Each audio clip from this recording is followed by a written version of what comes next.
Thank you. আমি নিজে পছন্দ করে এনেছি। আর রাতুল তো এখানে, ওদিকে দাঁড়াছিস কেন? আয়, উইশ করতে আসছিস? এদিকে আয়।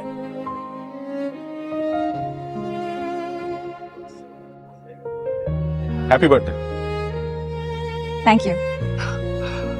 এর থেকে ছোট কোনো ফুলের তোড়া ছিল না? Tuhin shut up. আরে চিল, জোক করছি। তো মনে করে আনছে তো। কি আনসার? Packet gift? কি গিফট আনছো দেখি, প্যাকেটে কি? শাড়ি? ও কি শাড়ি পরে দেখ? শাড়িতে তো কমফোর্টেবলই না।